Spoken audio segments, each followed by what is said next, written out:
In this episode of Wunderbar, the Marketing Efficiency Show, I will help you find a unique name for your business. I will tell you the questions you need to ask yourself right now to come up with the best name for your business in no time.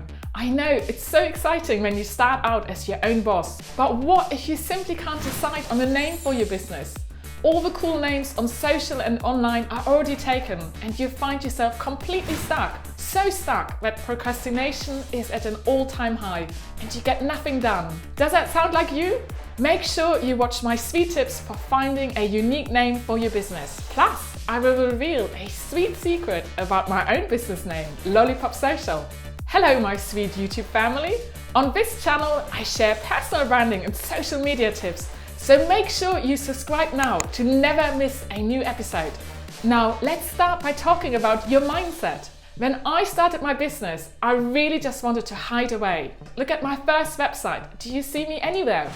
Now, this need to hide away was driven by a fear of judgment, a fear of failure. And it's those kind of fears which can also hold you back right now when you are trying to brainstorm new ideas for your business name. So I invite you to be aware of those limiting beliefs you might be carrying right now and let them go from this stage of the process. It's time to tackle them and to let go of any negative chatter. This is your time to shine when you are setting up your new business. One thing I learned about growing my own business, it's all about appearing confident. Because if we don't appear confident, why should our potential clients believe in us and our ability to create fantastic value for them? A unique business name you love will help you boost your confidence just like a permanent sugar high. So before we get on with the next section of the video, I need you to channel the most confident version of yourself right now. You can channel your own Alan Sugar or Superwoman and say these words out loud. My clients are lucky to work with me. Potential clients are lucky to get me.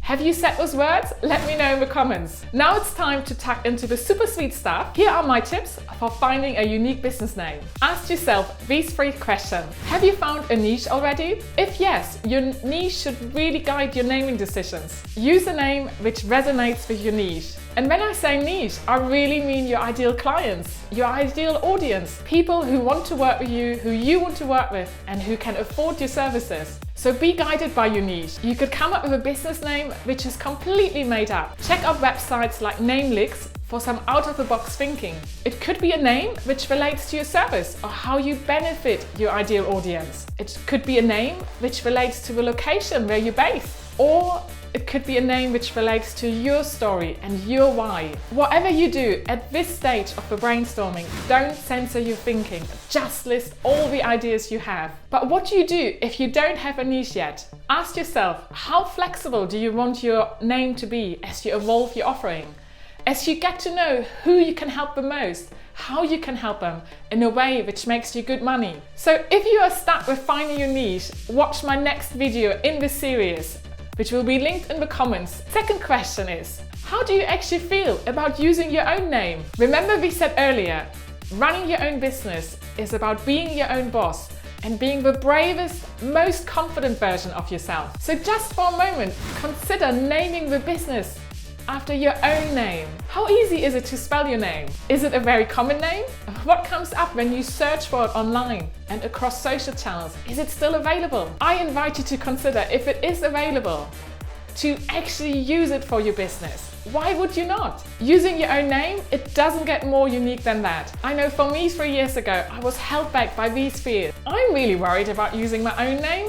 What if I'm not good enough? What about if people will judge me? But remember, I invited you earlier to be super brave. So add your own name to the list of ideas for a unique business name. As a final step, consider these 7 questions to help you narrow down your initial brainstorming. Does your name idea make you stand out in a good way? Resonate with your ideal audience? Does it sound good? Try saying it in front of the mirror. Say it to your friends, say it to your potential clients, say it out loud to your actual clients. What kind of feedback do you get? Do you feel good saying it? Will it work well as a visual treatment for your brand? Does it show what you are about and what you care about? And my final thought here, are you likely to bring a team on board? In which case, it might be better to use a name which creates a little bit of a distance between you and your business. Having said this though, there is a trend nowadays, even with companies and agencies, to really bring out the name of their founders. Whatever you do, don't decide against naming the business after yourself just because you're not feeling confident enough or you want to hide away. You are the business or the founder of your agency, so be brave. Don't just take the easy route. Here's the sweet secret I promised you earlier about my own business name, Lollipop Social. Would you believe it? I don't even like lollipops. I wanted something which represented fun and making people feel better injecting a sugar rush. Whenever I took my son over to Germany or when he had to go to a hairdresser, which he absolutely hated, I gave him a lollipop to make him feel better. And even to this date, when I work with my Wunderstars coaching clients, they say by talking to me, they simply feel better about the challenges ahead. So I think I struck gold with my business name and hit the sweet spot. I know my business name is a little bit silly, but the important thing is I made a decision and I launched a business. I didn't procrastinate. After all, finding a business name is just a tiny step in your journey of growing your business and making money. If you like this video, sweeten up my day by liking it and commenting on it. And don't forget to sweeten up someone else's day by sharing it on social. Danke for watching. Check out the other videos in this series. Auf Wiedersehen!